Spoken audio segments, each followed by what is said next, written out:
Oh, it's good, Andrew. Okay. Once we get started, I'll be able to see in the participants who is on, correct? Yes. Okay. Have we renamed everybody or? I will start on that as soon as I get everyone in. Now that the live stream is going. It looks like we got some people actually on the live stream. So.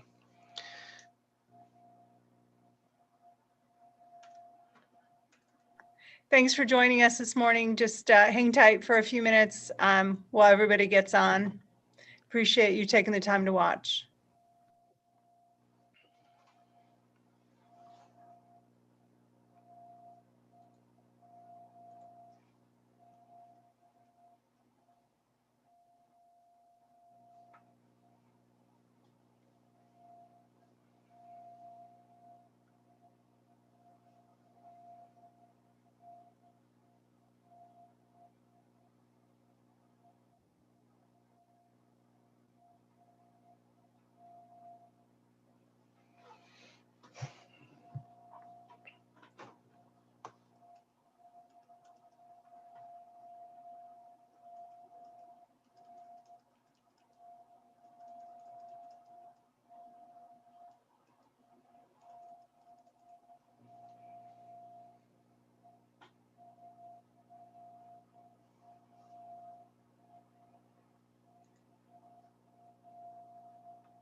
All right, Andrew, I think you can start letting folks in now.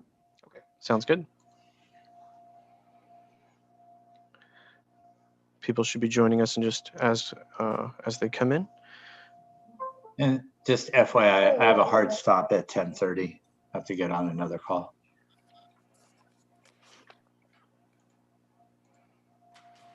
Morning, Jay.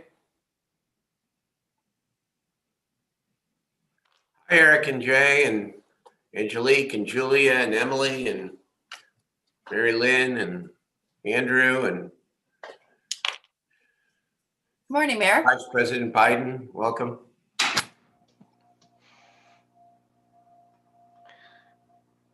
Okay. HHS Secretary Becerra, welcome. Yes. Hold on one second. Just a quick heads up, I'm going to resume recording here momentarily as we wait for the rest of the members of the press to join in.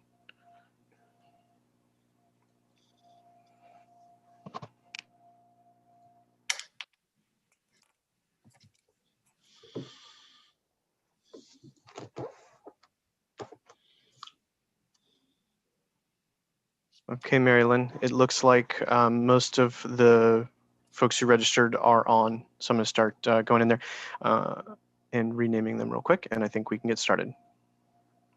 Are you on mute, Mary Lynn? Lonnie Wong wanted to make sure that you gave him permission to record.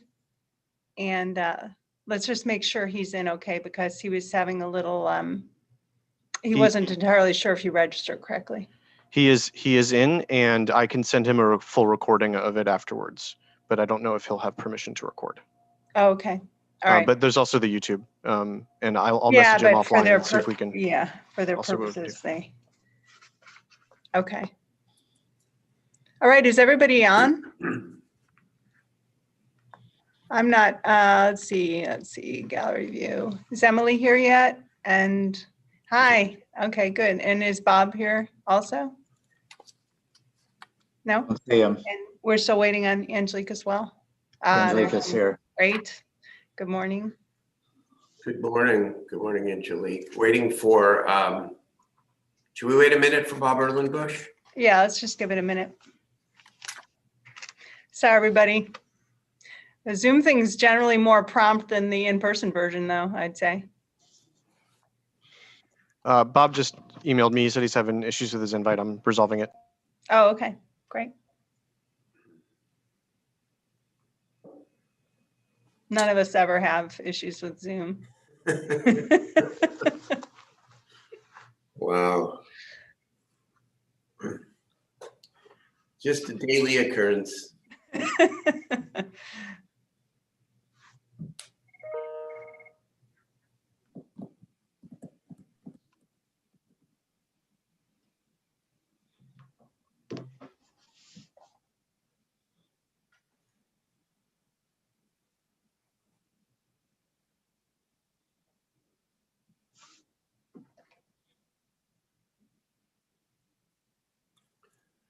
I really started to enjoy looking at all the backgrounds.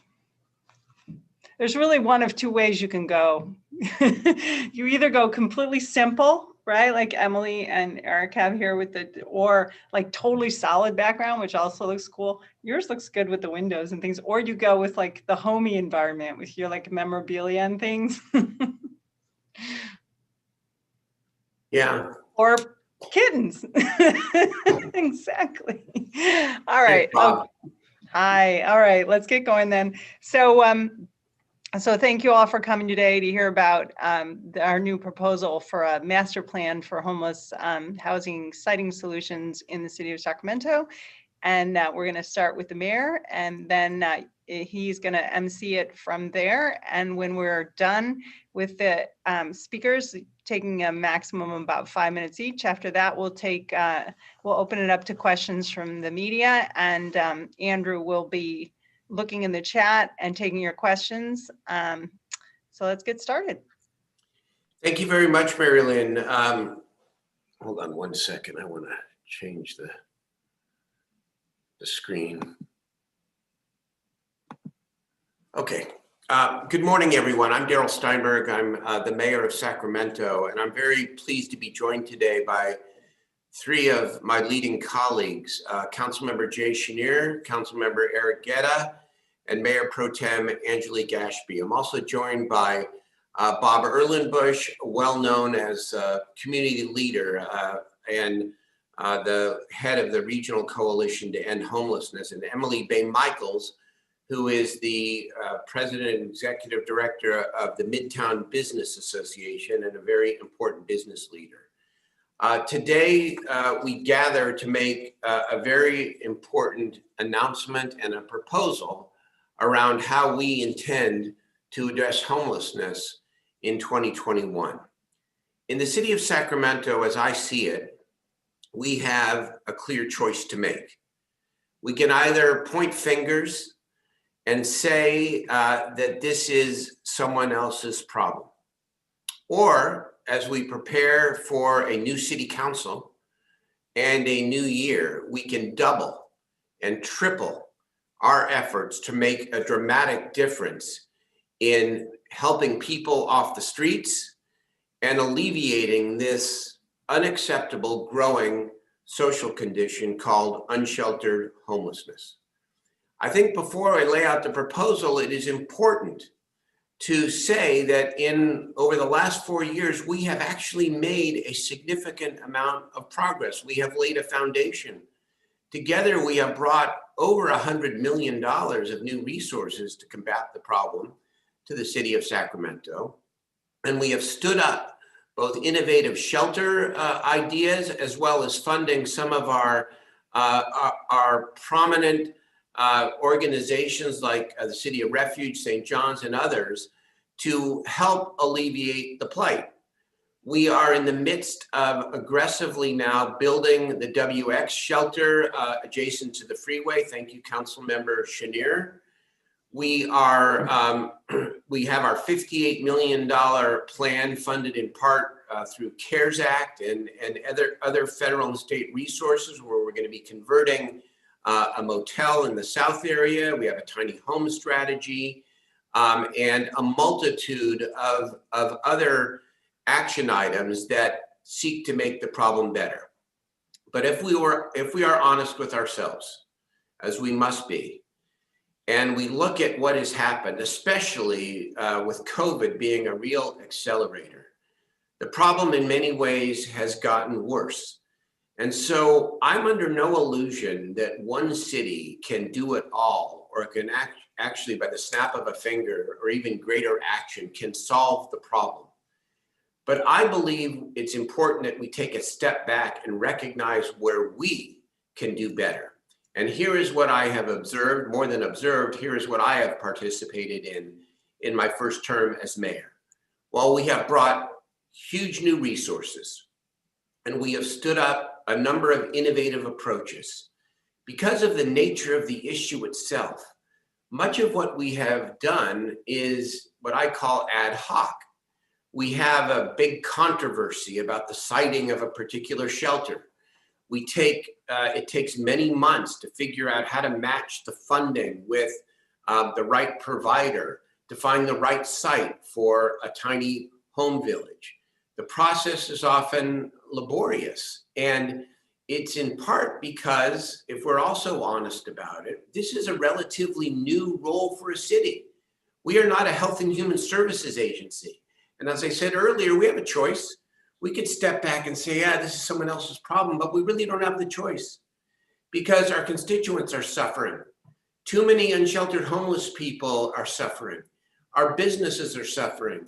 Our neighborhoods are suffering. And our conscience suffers because we continue to see this social condition grow.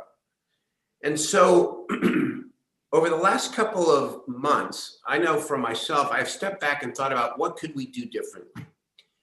And the proposal is born out of not only that thinking, but also a number of conversations I've had with both colleagues and with community leaders. It is time to end the one-at-a-time approach in Sacramento.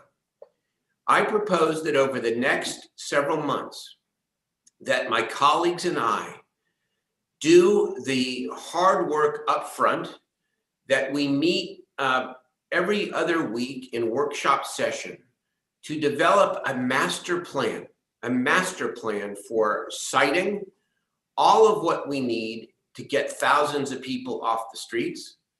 That plan must also include an even larger strategy around rental assistance and helping prevent people from becoming homeless. But for those who are unsheltered, we are going to develop a master siting plan to determine where should we build shelter?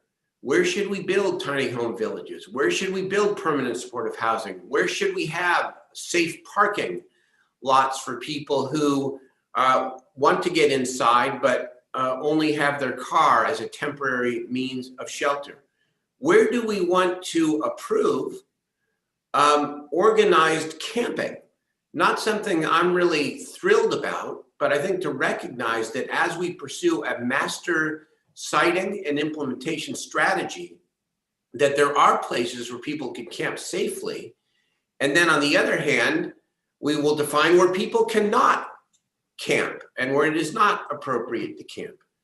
I propose that once the council does this hard work over the course of the first couple months to define the sites in every council district in the city, in every part of the city, that the master plan also include programmatic, financial, and operational requirements for each of the projects that will be matched with the sites.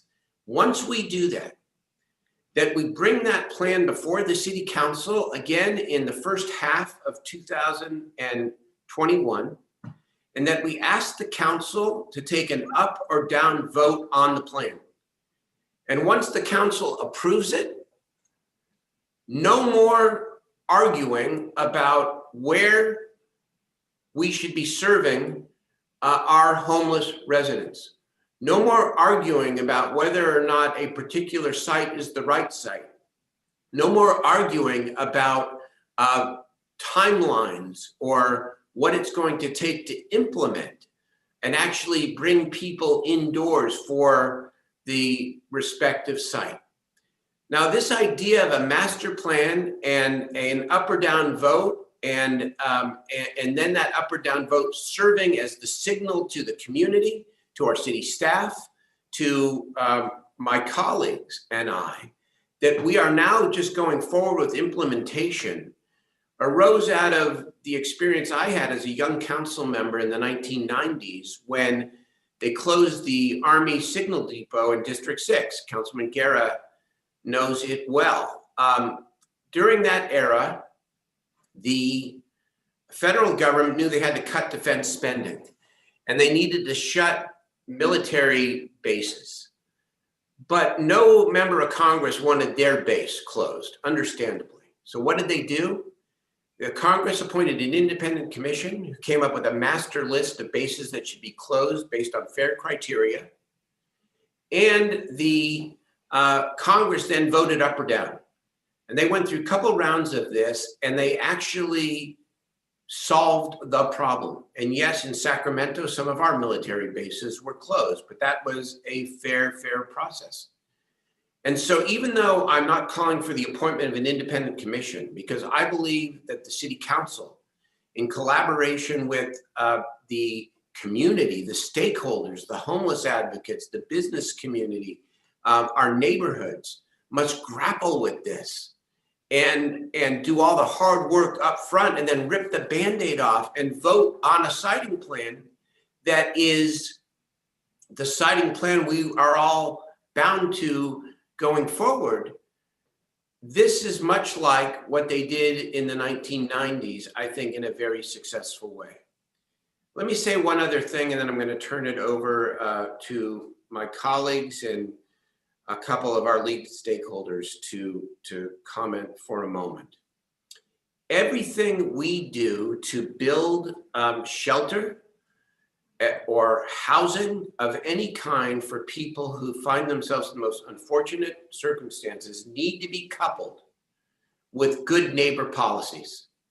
I've made the argument, and I continue to make it, to those who say, please don't build anything at or near me, that we are better off as a community to bring people indoors and to help them reclaim their lives than we are to leave people out on the streets in our neighborhoods as currently exists.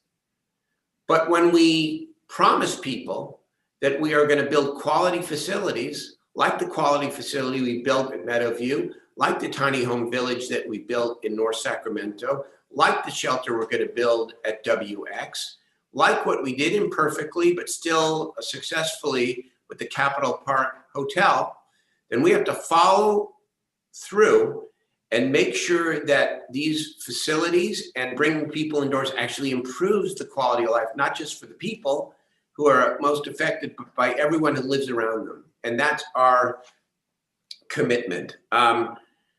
This is going to be hard work, but I would rather do the intensive hard work over the first couple of months of 2021 and set a path and a plan that that begins showing better results than to continue living with the rightful frustration of people who wonder, why hasn't this gotten better? I look forward to your questions, and I turn it over now to my colleague, Councilmember Jay Chenier. Thank you, Mayor.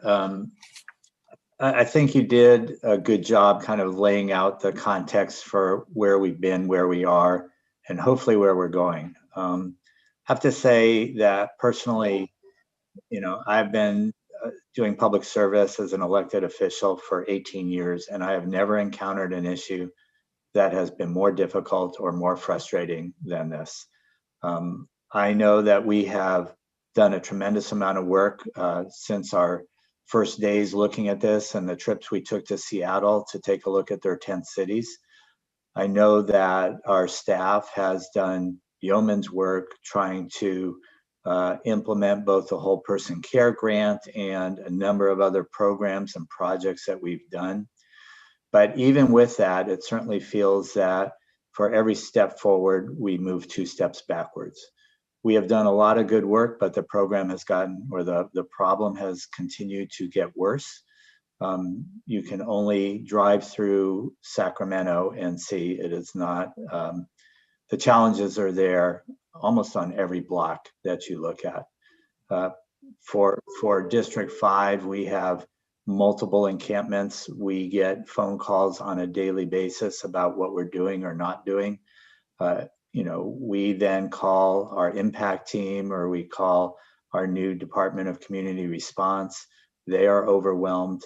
What we are doing is simply not enough. And to be the city that I know we want to be the city that we want our children to come back and live in, to be the city that we want businesses to locate in, we have to do more. For me, then, I am willing to do whatever it takes at this point to make sure that we have sites so that we can bring people in, as you said, from the outdoors, and importantly, match them up with services. I don't think we should do this without that component. This has to be not just a Band-Aid, but a long-term solution to the problem that we have. I've said numerous times that everyone wants the problem solved, but no one wants to solve the problem. I think that we need to do that collectively. Again, we have worked better, I think, with the county than in the past. We are working more collaboratively with a lot of our stakeholders, some of whom you're going to hear in a few minutes here. But the city cannot do this alone. This is new territory for us. As you've said, we're not a social service agency, but we can't do anything but put resources into this problem, because really the future of the city relies upon it. So, Mayor, I want to thank you for your leadership on this. I'm willing to roll up my sleeves and get to work. We have, as you know, 2 shelters that are up and running in City of Refuge and Wind Youth Services in Sacramento. In District 5, we are moving forward on the WX shelter, but it's not enough. When you look at the encampments, for example, we have on Alhambra and WX. When you look at the encampments on Stockton Boulevard that Councilman Guerra and I have been working on, when you look at Pocket and Freeport, those are just 3, but we have the same conversations over and over again with people who live in the neighborhood, with businesses who operate in the neighborhood. We have to go bigger on this, and we have to do it holistically to make sure that we can get on top of this problem once and for all. Thank you very much, and I look forward to working with you on it. Thank you, Jay. Thank you so much. Councilmember Guerra, Eric. Thank you very much, Mr. Mayor. And again, what you and Councilmember Chenier mentioned are very eloquently. We see people experiencing homelessness in every part of our city. And it not only has been challenging, but it is heartbreaking. Heartbreaking for the neighbors who live around the area, the businesses, the people who are suffering, the providers, and the folks who are out there trying to support those experiencing homelessness. Every part of our city has different challenges for siting. The unhoused, for siting location, for siting what type of services we want to provide. And District 6 is no stranger to serving the unhoused. I want to thank right off the beginning here, all of the service providers. In my district, we've had a successful motel conversion on Stockton Boulevard by Mercy Housing. We've had successful scattered site housing in neighborhoods managed by Sacramento Self-Help Housing, and provided and expanded more beds serving women and children at the St. John's Facility Center. And yet that is still not enough for our district and not enough for our city. We see that every day still. We see that on Fruit Ridge. We see that on Stockton Boulevard, on Power Inn Road. The challenge is so much bigger. And we need a citywide plan that allows us to move forward more quickly and efficiently. A plan that also looks at services and siting that gives confidence also to the neighborhoods that we're doing this in a way that is going to be thoughtful, and not only that, but empathetic for the people who are hurting. So I think the strategy of using a citywide plan and having communities getting together to find out what the best locations are is going to help bring more ownership, commitment by the community, commitment by the businesses, and commitment by the providers to all work together for one solution and plan. And finally, I think allowing the city staff to be able to move quickly and find out which locations are faster and moving doesn't get us backlogged in a serial situation where we're waiting for one project before we can bring the next. If there's one project that can move faster than another, let our city staff take that initiative on and do it. But we'll only do that if we get a citywide plan together. So thank you, Mr. Mayor. Thank you to the providers. Thank you to all those who have been out there supporting our unhoused, and we're ready to move forward. Thank you very much, Eric. Mayor Pro Tem Ashby.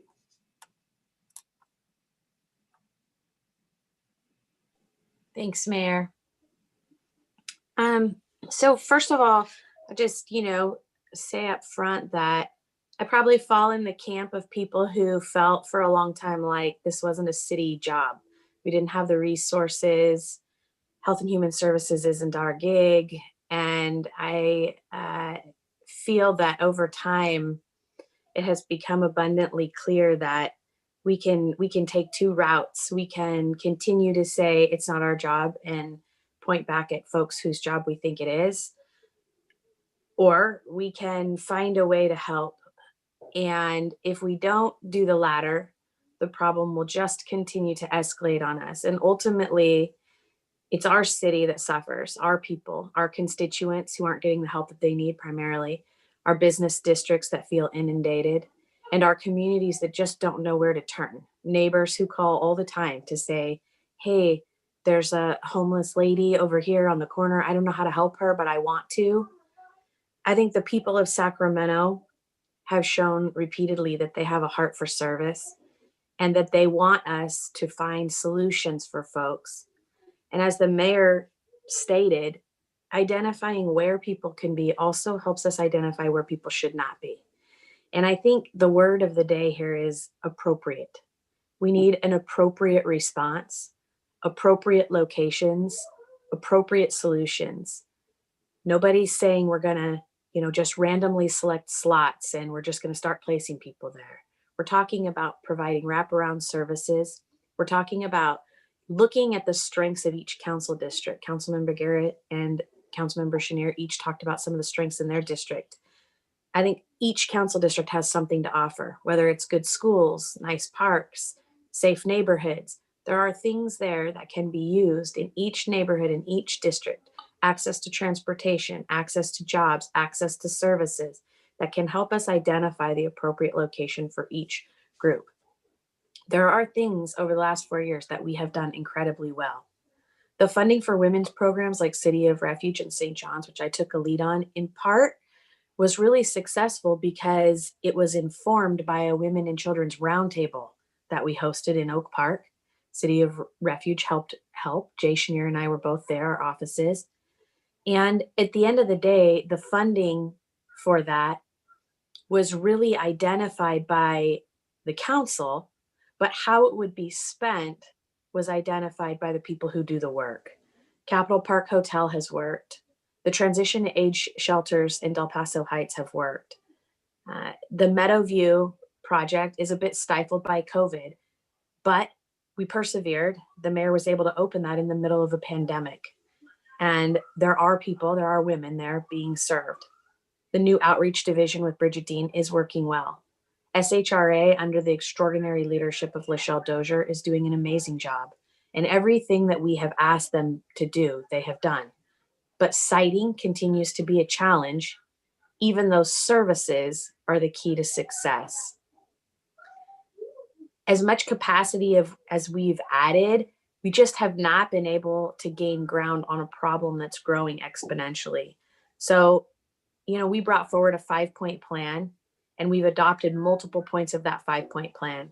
But some of the things that remain, like hotel conversions, we've done some. We tried to do another. The one that the mayor identified in South Sacramento will be really helpful. We had one identified in North Sacramento and lost the site. The parking, we've had trouble siting. And the scatter site models we're ready for, but we've had trouble funding.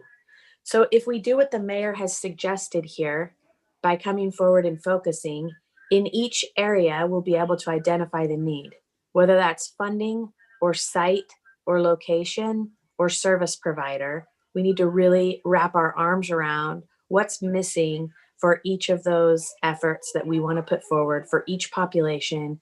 And I would just say, Mayor, first of all, you are, no one can deny that you are dogged in your efforts here to continue to pursue this, because it would be easy to walk away, blame somebody else and say, hey, we put forward $100 million and you just can't do it without Health and Human Services or mental health services or whatever. Instead, he's doubling down and saying, we're going to take another swing at this and we're going to make it our priority for 2021. And just for my part, Mayor, and my district's part, we're in and we will help. Thank you.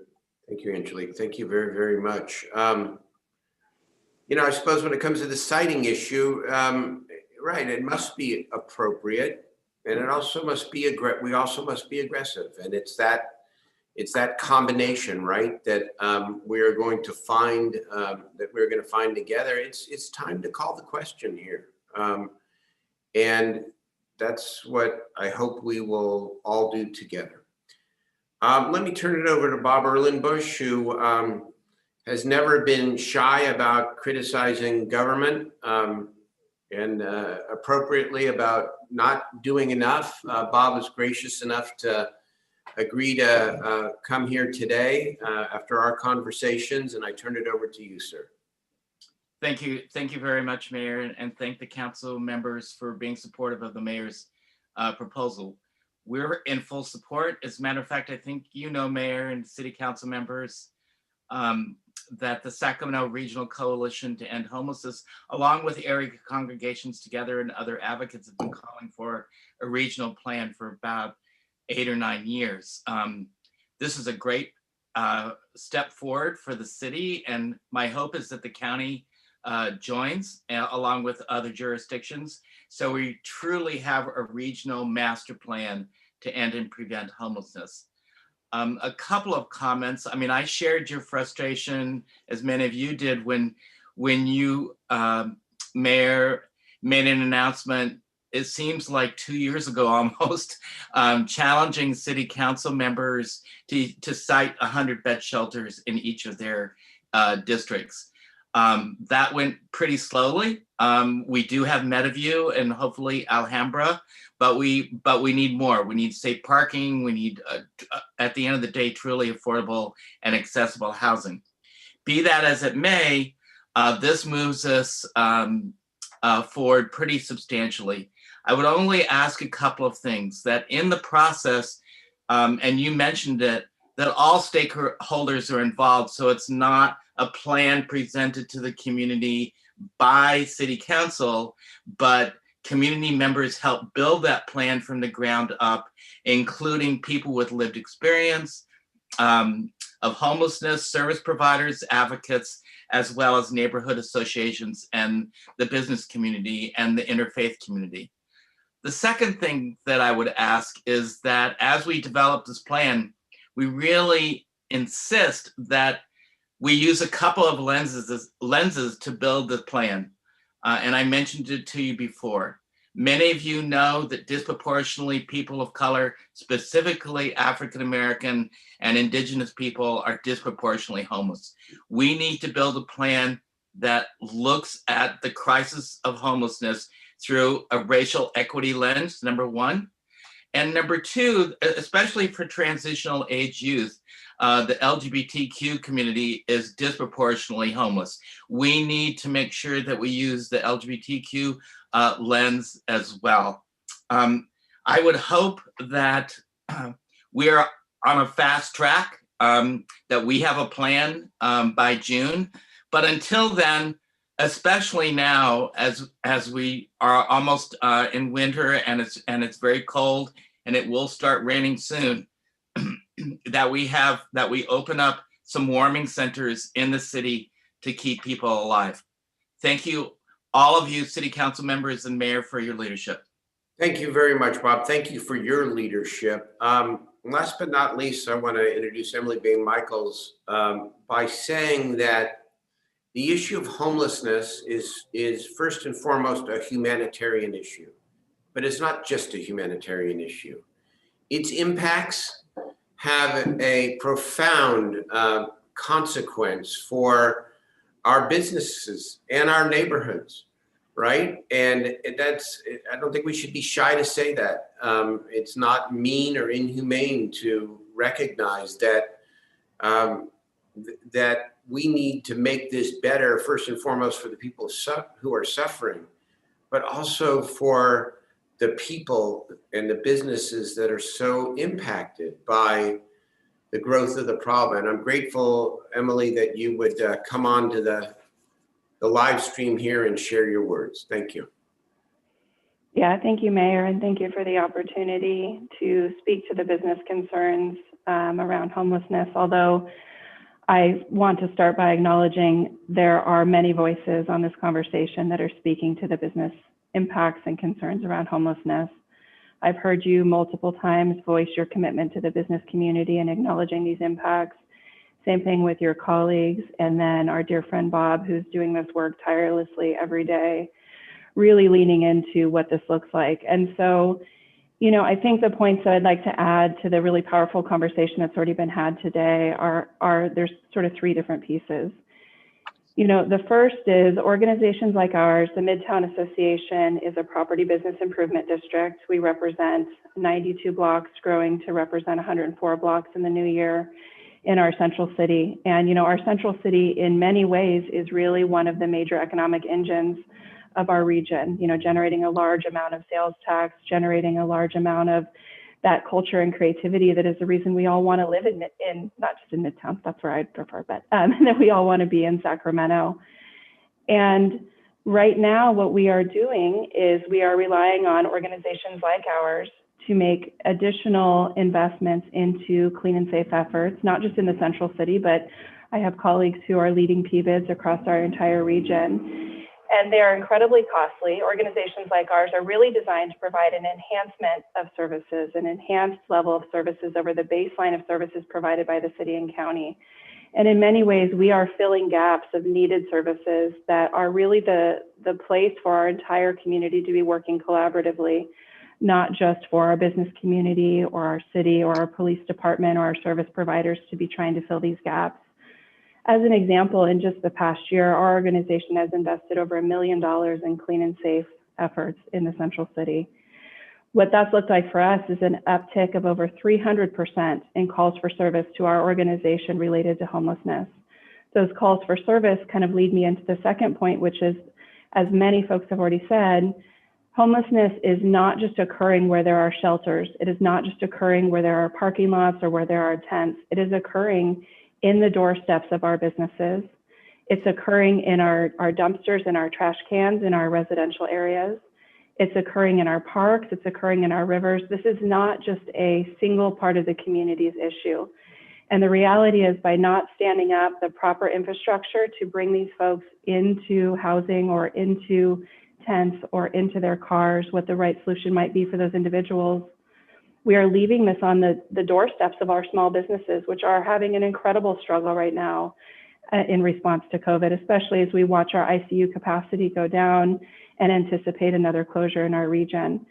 This has to be something that we offer as one of our primary modes of recovery for our small businesses as we look at the entire region stepping forward and providing appropriate space for these folks to come indoors or into the appropriate shelter for them. And then the final point I would make on behalf of the business voice in this conversation is that obviously having housing of all types is really critical to ensuring that we sustain a long-term solution. One of the ways that our organization has seen incredible traction in getting there is the commitment that the city has already made to having a very high-performing community development department. And we ask that you continue to maintain that commitment so that housing can be built at the rapid pace that it needs to be built, and so that by default, we begin to create more affordable housing inventory across our entire region. So thank you for the opportunity to comment. Thank you all for your leadership and being willing to lean in over and over and over into this issue until we come up with a reasonable solution. You can certainly count on the Midtown Association, and I know our colleague PBIDS to be part of the solution alongside you. Thank you very much, Emily. Before I turn it over to questions, I just want to add one thing that arose from seeing Bob's comment in the chat here. I want to be clear, when we talk about a master siting plan, we are going to take advantage of the moment to couple that with programmatic, operational, and financial plan. And will we have enough money to do it all?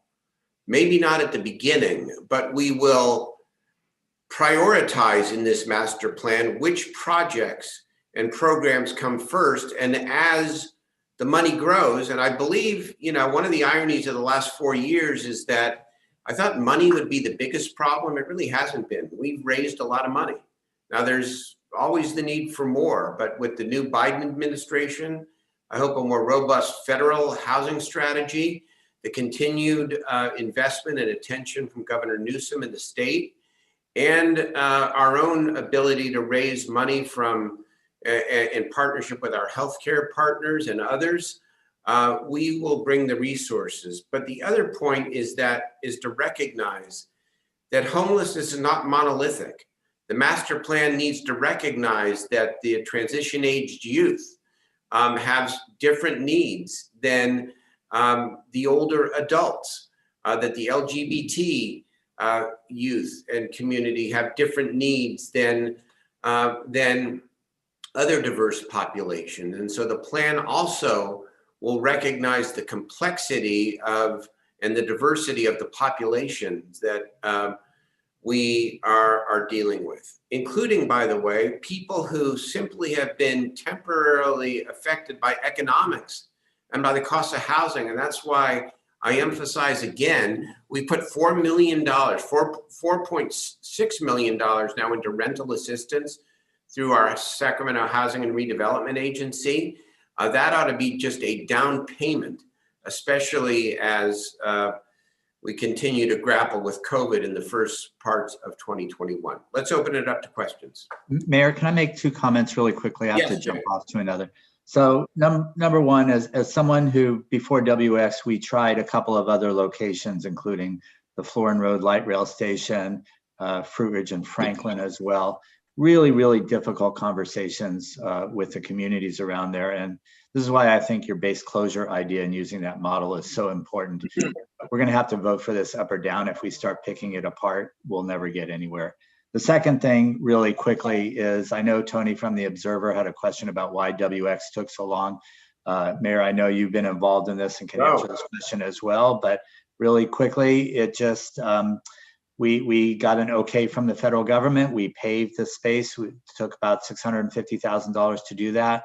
Federal government flipped on us and said, no, you can't do this. This is our land as part of the federal highway system. Caltrans was negotiating with them for a long period of time. Finally, about a week after the election, we got to go ahead. So this got a little bit involved in blue state, red state politics, unfortunately, and not really caring about the issue at hand, but it is there now, and we will move as expeditiously as possible to get our doors open. So my apologies for having to jump off, but thank you very much for doing this and look forward to the work. Good, Jay. Thank you. Let's open it up to questions. The first question was from Tony. Did that answer your question? Yes, and I do have a follow-up question for Jay, if you don't mind. Jay, are you still on? I think he Jay? got off, Tony. Yeah, he jumped off. He had to go. I can be a surrogate if you would like. If you don't mind, Mayor. And I'm just want to bring it up to the fact, because I know some of the people from the Brazilian Center, they're there over in those areas every week, dishing out food and toiletry and whatever they need for those people living up under those underpasses. So I just was bringing that up because I just want to know what was going on with the location at W and Alhambra and X. So, well, I got to tell you, when that shelter is built, that is our best opportunity to alleviate the plight of people living in and around the freeway and to clean up the freeway, both. to clean up the areas around the freeway. And I really look forward to that. As Jay said, we were held up actually, because the Trump administration, who bashed California on homelessness, refused to allow us to use it. But we've gotten through that, and working with Caltrans and the governor has been great, and we're ready to get going. Okay, thank you for answering that. Just one other question too, Mayor, and I know there's other reporters on the same line. Yeah. Could you give us an update on the tiny homes? We haven't spoke about that recently, so I just want to get status. We do have one tiny home village that is up and running in North Sacramento of Grove Avenue, and I would we can get you to take a look at it. We also, the city council also voted unanimously to set aside $3.5 million to purchase up to 500 additional tiny homes. And we want to put those out as quickly as possible. Again, we're not going to wait till the completion of the master plan to proceed with some of our initiatives. But again, the master plan done in the first half of this year will then make it automatic and as to where the tiny home should go and who we're going to work with to make those discrete projects a success. So we have the financial authority. We've got one project going. We want to get more of them out very soon. But again, part of the idea of this plan is to not have to go case by case. Where are we going to deploy this strategy?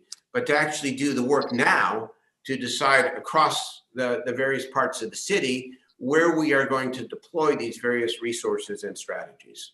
Mayor, if I could add to that on Tony's question. Yeah. The tiny village that we did build in Grove is focused, Tony, on transition age youth, which are actually adults, but they're really young, and they tend to be, a lot of them are former foster youth, and they tend to fall through the cracks and then end up homeless at a higher rate. That population has worked really well in that facility. That is, for the city, it's run by SHRA, but SHRA has a service provider in there. And one of the things I think that's worth mentioning is part of the reason that works is the site itself, because the site already had showers and a kitchen and laundry service and everything like that on site. So when we just brought in tiny homes, it only worked because the primary support building, which is a church currently, was already in existence. So when we look for sites in the future for that, a part of the success of that model has to do with a service provider being on site, and B, other really important life-sustaining survival components already being in existence on the site. So showers, bathrooms, a kitchen, all of that. Thanks, Mayor. Thank you. Excellent. Thank you. Excellent. Thank you, Councilwoman Ashby, and thank you, Mayor. I would like to look a little bit further into those tiny homes. It does seem like you instituted some programs in there, so I want to look at those. Okay. Thank you, Antonio. Let's go to the next question, please. Next up is Teresa Cliff from SACB. Hey everyone. Mayor, you mentioned, I believe last week, that you want to see the city open warming centers this winter, even if we don't hit those strict temperature criteria. Could you give an update on where that's at and when those might open? Yeah, I will have, I think, a full update later this afternoon as I'm meeting with the city manager at noon. We are looking at a variety of options to bring people indoors during the cold winter.